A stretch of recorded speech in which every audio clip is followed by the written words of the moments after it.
Hello everyone, পুতু আর আমি এখানে স্নান করে তৈরি হয়ে গেছি। দেখো দেখেছো কি লেঙ্গুর, দেখো ঢুলে গেছে শরীরের উপর।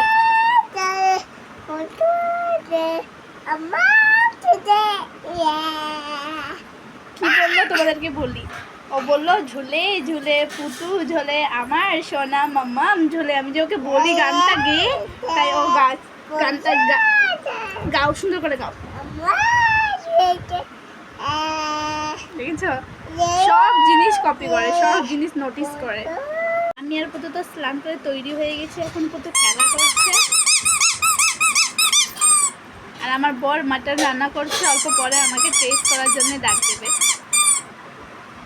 দেখো গাইস কত দুষ্টু। কি বলো, কি কি হ্যাঁ কি কি দিদি, এটা কি? এখানে আসো। কি লাগবে, কি লাগবে? তিতিরানি, তিতিরানি কোথায়? তিতিরানি কোথায়? তিতিরানি দেখেছো গাইস কত দুষ্টু, কোথায় গিয়ে ঢুকে আছে দেখেছো? মানে এত দুষ্টুটা বলার মতন না। শরীর ভালো না, কিন্তু দিনে অল্প শরীরটা ভালো লাগে, রাখতে হলে সন্ধ্যার দিকে শরীরটা আবার খুব খারাপ করে। আসো এখানে আসো, ব্যথা পেয়ে যাবে, এখানে আসো।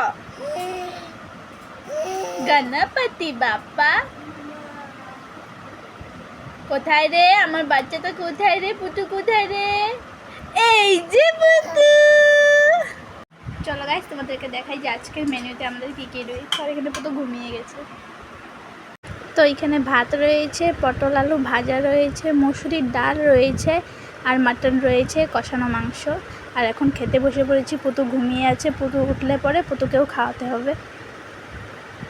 তো আমাদের খাওয়া হয়ে গেছে, আর মাটনটা খুব টেস্ট হয়েছে, খুব টেস্ট হয়েছে। আর এখন আমিও ঘুমিয়ে পড়বো। পুতু এখনও ঘুমিয়ে আছে, আমিও ঘুমিয়ে পড়বো।